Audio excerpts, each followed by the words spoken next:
बिस्मिल्लाहिर्रहमानिर्रहीम। अस्सलाम वालेकुम। आप सब देख रहे हैं पाकिस्तानी देसी खाने और मैं आज आपके साथ जो रेसिपी शेयर कर रही हूँ वो है शामी कबाब। तो चलिए बनाना स्टार्ट करते हैं। सबसे पहले हमने चने की दाल ली आधा किलो, इसे मैंने रात भर भिगो दिया था। और जिस तरह आप जानते हैं कि गर्मी है तो मैंने इसको जो भिगो कर रखा था वो फ्रिज में रख दिया था रात भर। तो इसके साथ मैंने लिया है चिकन आधा किलो, और आप इसे मटन या बीफ में भी बना सकते हैं। और हमने एक मीडियम साइज़ प्याज लिया है जिसे मैंने चॉप कर लिया है। हरी मिर्चों को भी हमने पीस लिया है, और अदरक लहसुन का पेस्ट हमें चाहिए 2 टेबल स्पून। और जो इसमें मसाले शामिल होंगे वो है हाफ़ टी स्पून ज़ीरा और हाफ़ टी स्पून ही हमने कुटी हुई काली मिर्च ली है। ये आपकी मर्ज़ी है, आप इसे साबुत भी शामिल कर सकते हैं।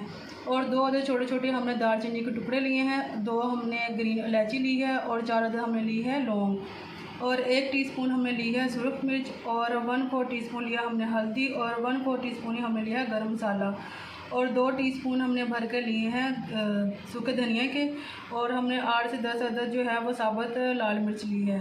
तो चलिए इन सब मसालों को हम शामिल कर देते हैं। सबसे पहले हम चिकन शामिल करेंगे।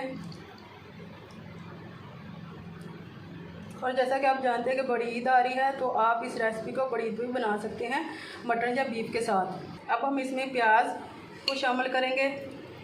हमने चौट प्याज इसलिए इसमें शामिल की है ताकि इसको जब हमने बनाना है ना तो वो आसानी हो बनाने में। अब साथ ही हम हरी मिर्च और अदरक लहसुन का पेस्ट भी शामिल कर देंगे। अब हम इसमें सभी मसालों को शामिल कर देंगे। अब हम इसमें 2 गिलास पानी शामिल करेंगे।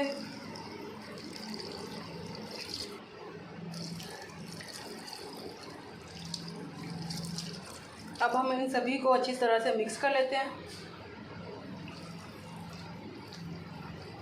अभी से ही मसालों की बहुत सी अच्छी खुशबू आना शुरू हो गई है।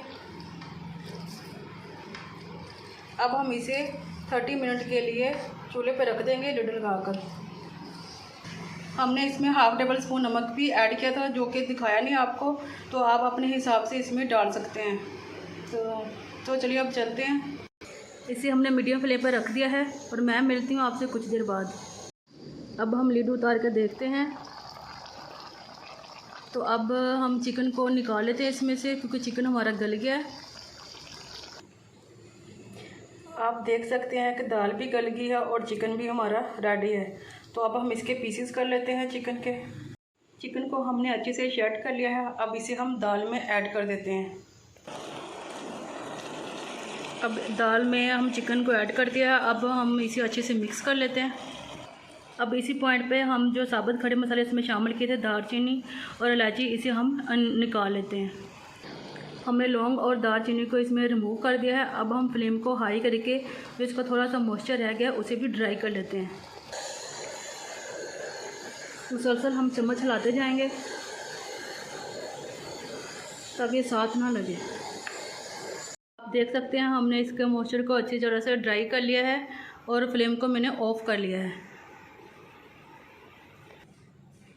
फ्लेम से उतारने के बाद हम इसी पॉइंट पे इसको कोट लेते हैं अच्छी तरह से।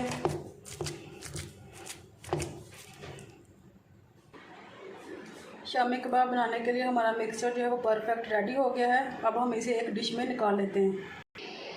इसे अब हम ठंडा होने के लिए रख देते हैं। शामी कबाब का मिक्सचर जो है वो ठंडा हो गया है। अब हम इसे अगेन पैन में शामिल करते हैं। इसमें अब हम हरा धनिया शामिल करते हैं, साथ पुदीना थोड़ा सा। इन सभी को हम अच्छे से मिक्स कर लेते हैं।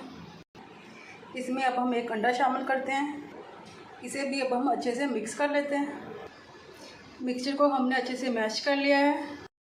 अब हम एक कटोरी लेंगे। इस पर मैंने शीट को रैप कर दिया है। इस पर हम सबसे पहले मिक्सचर को शामिल करेंगे। हमने मिक्सचर को अच्छे से स्प्रेड कर दिया है।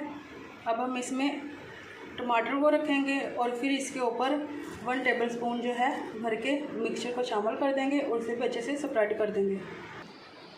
ये रेडी है। अब हम इसे निकाल लेते हैं इसमें से। ये रेडी है। हम बाकी भी इसी तरह रेडी कर लेते हैं। हमने स्क्वायर और राउंड शेप में शामी कबाब बनाए हैं। आपको जो मर्ज़ी साइज़ पसंद हो और जो मर्ज़ी शेप पसंद हो आप उस शेप में भी बना सकते हैं। और मुझे उम्मीद है कि आपको जो हमने टमाटर का इसमें ट्विस्ट किया है वो भी पसंद आया होगा। तो चलिए आप इसे फ्राई कर लेते हैं। हमने पैन में 2 टेबल स्पून ऑयल शामिल कर दिया है। ऑयल गर्म हो गया तो अब हम इसमें शामी कबाब को डाल देते हैं। इसी तरह हम बाकी भी शामी कबाब को फ्राई कर लेते हैं। अगर आपको लगे कि इसमें नमी सी है या मॉइस्चर है तो आप इसमें 1 टेबल स्पून जो है मिक्सर में शामिल कर सकते हैं, ताकि जो हमारे शामी कबाब हैं वो टूटे ना। हमने बाकी की भी शामियाँ तैयार कर ली हैं। इसमें हमने टमाटर को शामिल नहीं किया इसमें, और तो अब हम इसको जो है वो फ्रीज़ कर सकते हैं। ये हम 2 से ढाई महीने तक इसको फ्रिज में रखकर सेव कर सकते हैं। आप इसे एयर टाइट बॉक्स में या फिर जिपलॉक बैग में भी रख सकते हैं।